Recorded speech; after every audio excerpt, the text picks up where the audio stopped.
Alright, hey guys, just wanted to talk about some games that I've completed the first quarter of this year. Me and a couple friends are doing a competition to see who can, beat the most games this year, and we're about 3 months in. I've finished 9 so far, so I figured I'd go through and get my impressions on the 9 that I've completed so far. The first one was Silent Hill 2 Remake on the PS5. I never played the original Silent Hill 2 on PS2, and quite frankly, I can't really afford to buy it now. So this is my first time with it, and the remake is very well done. The graphics are incredible. The atmosphere is very eerie and creepy. Can be a little tough at times, especially the puzzles, but they're fun once you figure them out. And the end is definitely worth sticking through to see what happened, depending on the ending you get. I definitely would recommend this game. I enjoyed my time with it. If you haven't played it, I would play it. If you only played the original, I still would play it because this is remade from the ground up, and I definitely think it's worth your time. It ended up taking me about 20 hours just to finish the story, and I definitely would recommend it. So the next game that I beat was No Kuni. I bought this originally on the PS3, never played it. Turn-based intimidates me, so I ended up playing this on the PS4, the remastered version. And the art style is amazing, especially if you like Studio Ghibli, which I don't watch Studio Ghibli stuff, but I like the art style. The story is pretty dark to start with. It kind of reminds me... The story kind of reminds me of like Chronicles of Narnia, sort of. But yeah, this was a really good game. I enjoyed it. I'm not usually a fan of turn-based, like I said, but this one's different since you're moving and you can block in real time. So there's a little more action involved in it. And I ended up really enjoying the combat system towards the end. And this one took me about 50 hours to finish, just the main story. But I really enjoyed my time with it, and I definitely would recommend it, even if you're hesitant on turn-based games. It can be really enjoyable once you get the hang of it.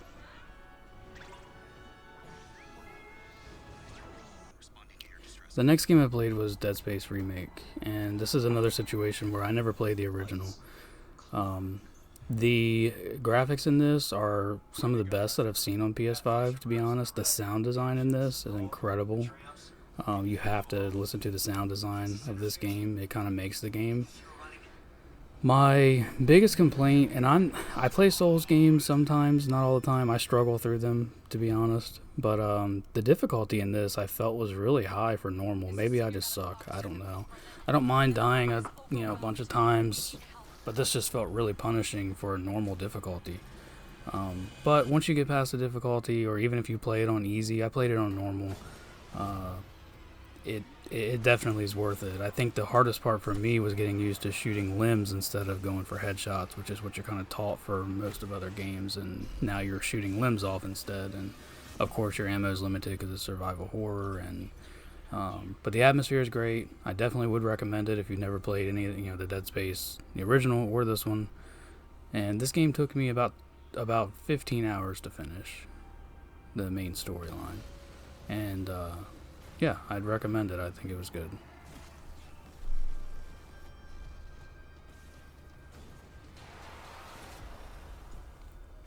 Alright, The Last Guardian.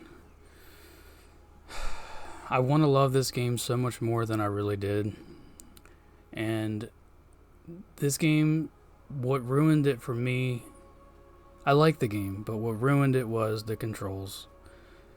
The controls were not good. The AI was not responsive. I think that was on purpose. They wanted Trico to be kind of like a pet that doesn't listen, I guess. And that's cool and fine, but when you're trying to navigate through a game, it kind of ruins it for you because you're already getting frustrated in the first place. But if you can get past that, it's a really great story. It's a really great character. Trico really grows on you. You really care about it. I do recommend it, but just expect that there's going to be some frustration that is kind of out of your control, and there's not a whole lot you can do about it. As far as how long it took me about 12 hours just to finish the main story. And honestly, when I was done with the main story, I didn't really want to keep playing to get the platinum or anything. So about 12 hours if you're looking to do it.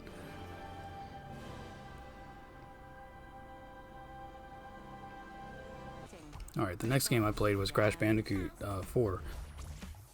I grew up playing the original Crash game, the first Crash game, and one on the PS2 as well, but I was a little hesitant to go into this because it wasn't created by Naughty Dog, so honestly that kind of worried me, but they did a really good job on this, and I think it definitely holds up to the originals.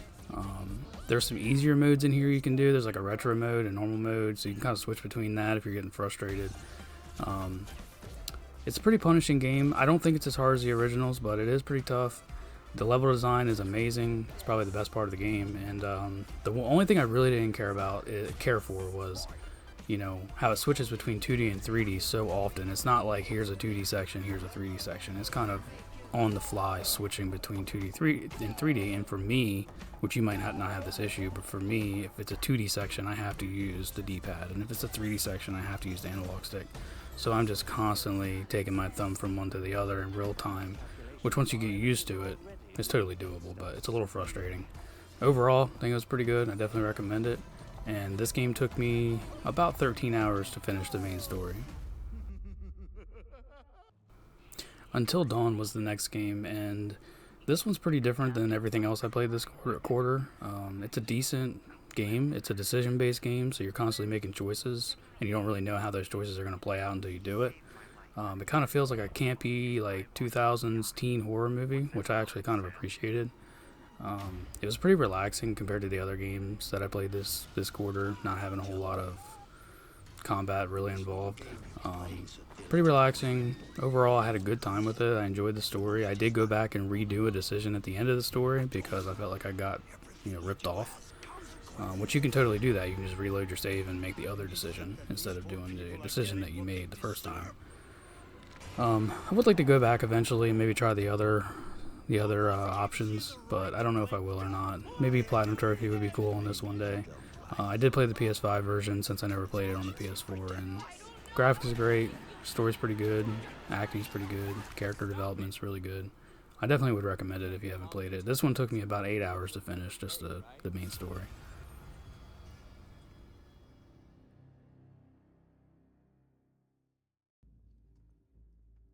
This next one's a little controversial, and I'm going to try to be sensitive the best I can. I'm not a very sensitive person in general, but I'm going to try to be just because I don't want to make everybody mad. The Last of Us Part 1 is one of my favorite games of all time. I remember I bought that game day one. I was a huge Uncharted fan. They came out with The Last of Us. I had to have it. I bought it. I think I beat it in like 2 days. I mean, I just plowed through that game. Love that game to death. And then I saw all the controversy around the second one. I saw what they did with the main character, and I was like, you know what, I'm not gonna play the game. That you made me spend this time learning this character, developing this character, and then you're gonna do that to him. I'm not playing it. So I went a long time not playing it, and finally decided, you know what, I'm gonna play this game. It's free on PS Plus. I'm gonna try it. I miss the combat, honestly, and to be fair, the combat in this is better than the first one. Overall, this is a better game than the first one if we're talking about combat. If we're talking about story, this game is not better than the first one, and I'm sorry if you think it is. I mean, that's your opinion, that's fine, but the direction that they took this story is a slap in the face to the people who love the first game, and I'm not just talking about the controversial offing of one of the main characters, or the main character, I should say. There's more to it, and I'm not going to get into it. I don't want to put a bunch of politics and stuff into this, but if you're worried that this game is going to try to push some agendas down your throat, you are very correct, and you should be hesitant if that bothers you. If you can look past that and you actually agree with that agenda, then you'll probably love the story. But it's a lot of it in here. I'm just warning you, it's a lot, and you got to look past it. It's a great game buried in here, especially the combat, but the story's awful, and I just didn't like the story at all.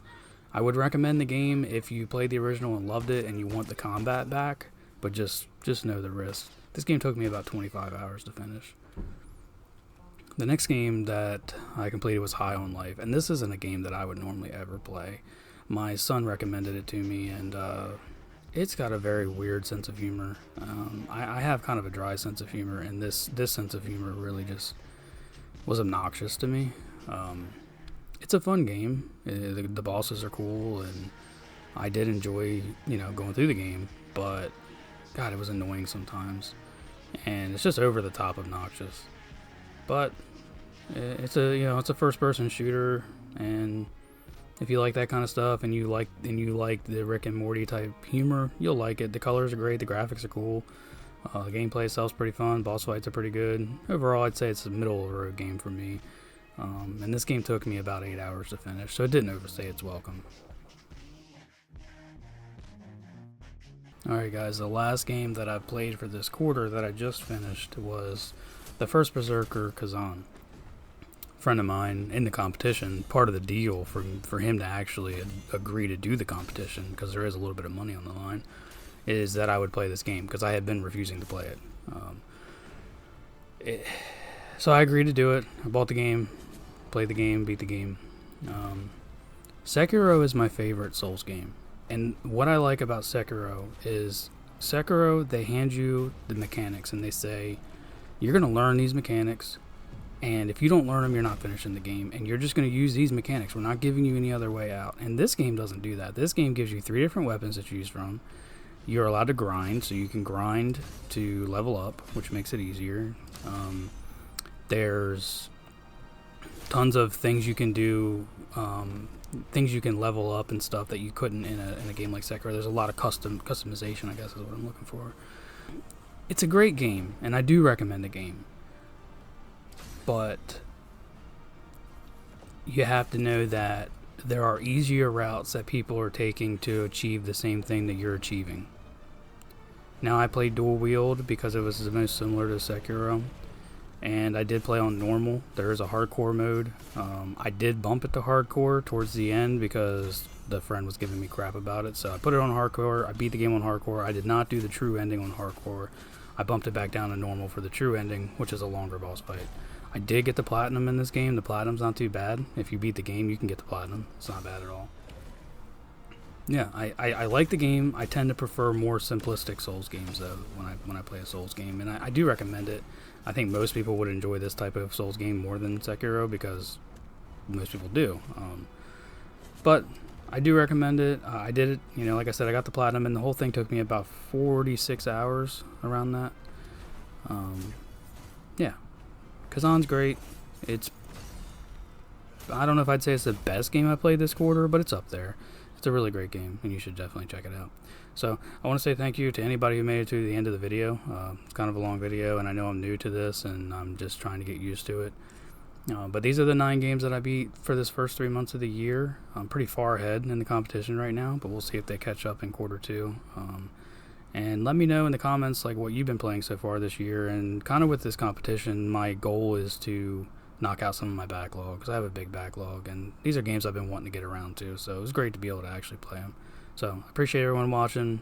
See you in the next one.